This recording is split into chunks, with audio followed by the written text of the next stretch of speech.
Good evening. It's Vijay here. Welcome to another weekly review of the week beginning 22nd April to week ending 27th April. So this was a very interesting week, an exciting week, especially for the Bulls. Because if you remember last Friday, the Friday before this Friday, there were war clouds and there were a lot of panic in the market. But from Monday onwards, the market took off and we saw all round buying across all segments, all sectors. If you now really look at some sectors which did well, they were actually the broader market, was the small cap, mid cap, micro cap.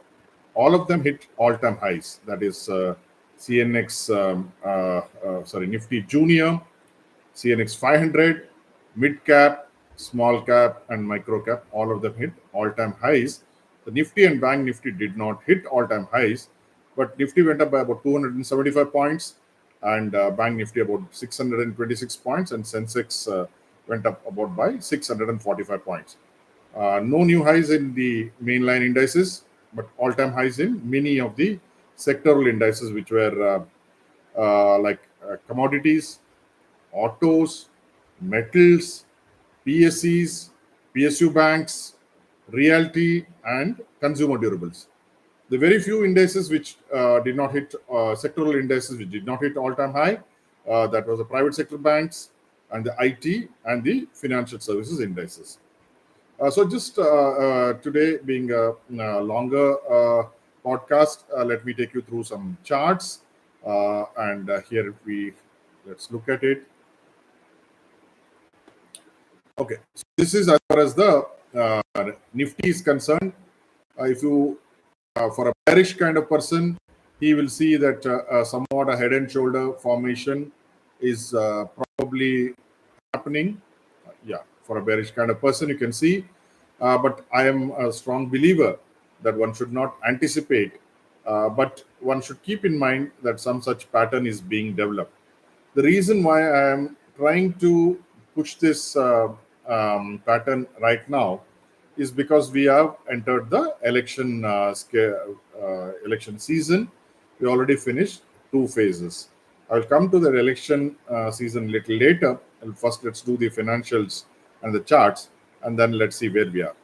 So, of course, the all-time high has happened in April for Nifty, and then it fell down last week and then bounced back last Friday because of the war, and then now on this Friday was a surprise fall, especially when all the other markets were very strong. Now, if you take Bank Nifty, uh, Bank Nifty, Bank Nifty. Let's go to Nifty and come to Sensex. Sensex also is in a daily chart. It is doing nothing. It has still not hit the all-time high. But if you look at other indices, as I said, if you take the weekly chart, for instance, Nifty Junior is all-time high. Same thing with CNX 500 and the rest of the indices. Now, coming back to why am I getting a little concerned is that as far as the general public is concerned, the market is at an all-time high, and BTFD, that is buy the dip, is always preferred by most retail investors. Institutional investors are behaving very differently. Last week, for instance, the FIs continued to sell, and they sold about 15,000 crores in the 5 days. All 5 days they were sellers. Now, 15,000 crores is a very, very big amount, but to top that, you have the DIs who bought about 21,000 crores. That is 50% more than what the FIs sold. So now that is really spectacular, especially when you're going into the election season. I really don't know why people are expending so much of money when actually global uncertainties are there, and here locally election uncertainties are there. Now, I'm not trying to be very pessimistic, but being an analyst and looking at numbers, the first two phases have shown that the electorate is not in a mood of a wave. This is not a wave election. A wave election is a time when the percentage of polling is more than 65%, which we saw in 2014 and 2019. We saw about 66% in 2014 and 67% in 2019. Today we are stuck at 60%. If you look at the urban electorate, and if you look at the city electorate in the urban areas, the election voting percentages have been quite sad. For instance, Friday, Bangalore had a voting percentage of about 53%. Last week, we had Chennai, which was 53%.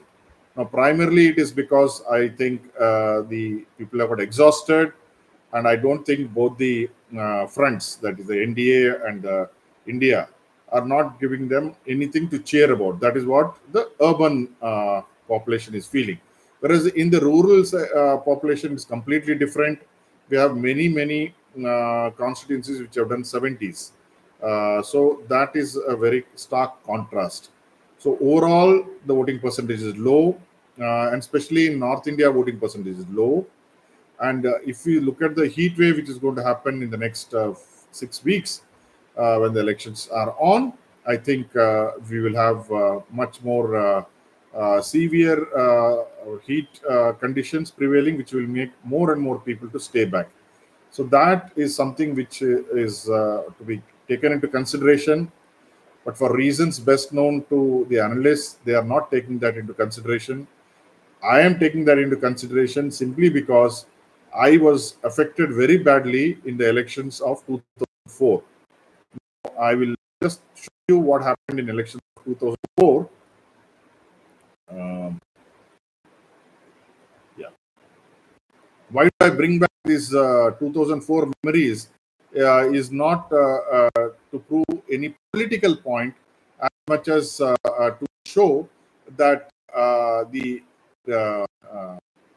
electorate may think separately. They may, sorry, I will stop sharing, come back to that particular chart, which is, I think, here.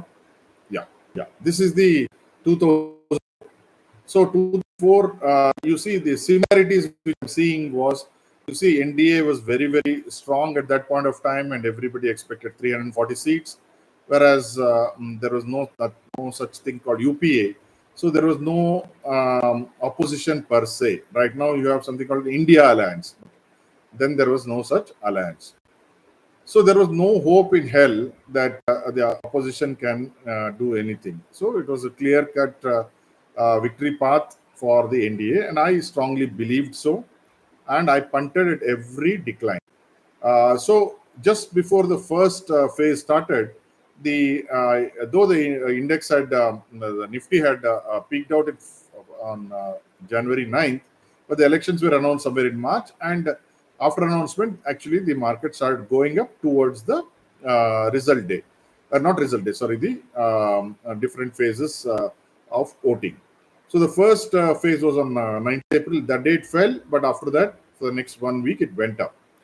And the second phase was on 27th April. There were only 4 phases that time, and then it fell quite badly. So 50% of the polling was over here by the second phase. Whereas now 50% of the polling will get over only on the after the third phase, which is on March 7th.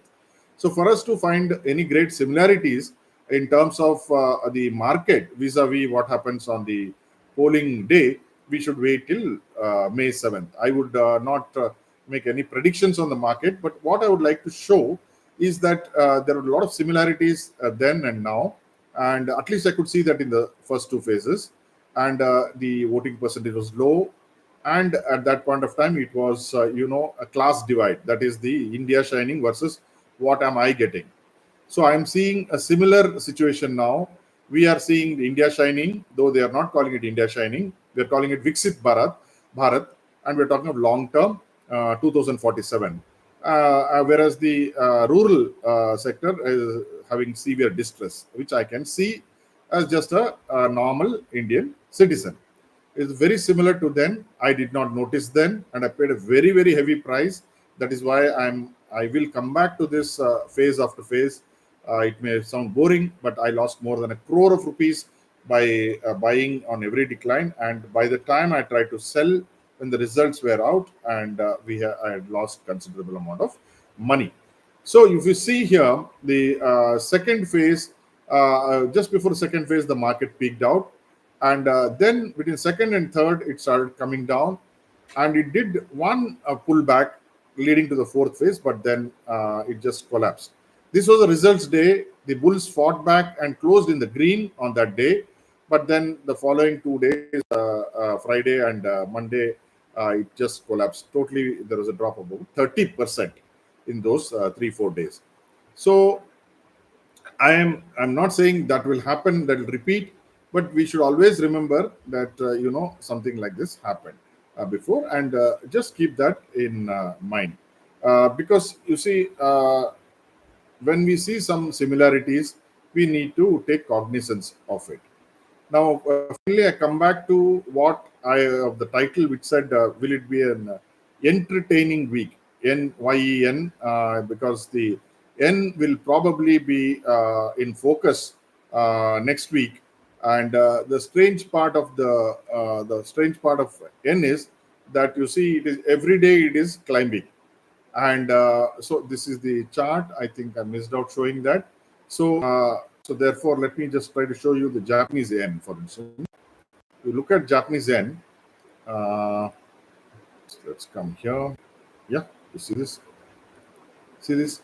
Yen has continuously been weakening, and on Friday was a real significant weakening of about what about more than 2 yen, which is very very huge. If you see the candle, you'll notice. So Japan is fighting a losing battle very clearly. I think that will have repercussions. So to that extent, it will be entertaining for both the bulls and bears going into next week. While U.S. markets were stable on the weekend, and the precious metals also consolidated in a range. Oil consolidated in range. The DXY did that, but the N was the surprise element. I don't think many people are looking at the N. The significant weakness in the N, people said that they will support, the bank will support N at $150 for a long time. If you notice here, they supported this, then they gave it up, then it went to 154. They said it will support at 154, 155. They have now given it up. It has gone to 158, which is something unimaginable just a few months ago. If you look at 2 months ago, you see this. Yeah, you see, it was stuck at around 150, 145. It never used to go above 150. It will always come back. And now you're here. So N is really, in a year's time, from 128, 130, it has gone to 158. It's a very significant devaluation. Now, there could be such a situation even in China. One should be looking at it. Net, what I'm trying to say is next week is going to be it's like a roller coaster as far as I am concerned. So it is better for us to be very, very careful and, look at it on a day-to-day basis. I will anyway come back there tomorrow morning with fresh information. As of now, this is what it is, elections as well as what N will do. So please have a look out on what N and the currencies will do. Incidentally, next week is a holiday week in Japan, which is called the Golden Week. So I don't know whether N will really move dramatically, or it will move dramatically and the government may not be able to do anything. That possibility also is there. Both the possibilities are there. So you may expect some great volatility also because of the holiday week, which is the Golden Week. For 1 week, most of Japan is on holiday. Monday anyway is a holiday for the capital markets there. So take care and have a nice weekend. Thank you.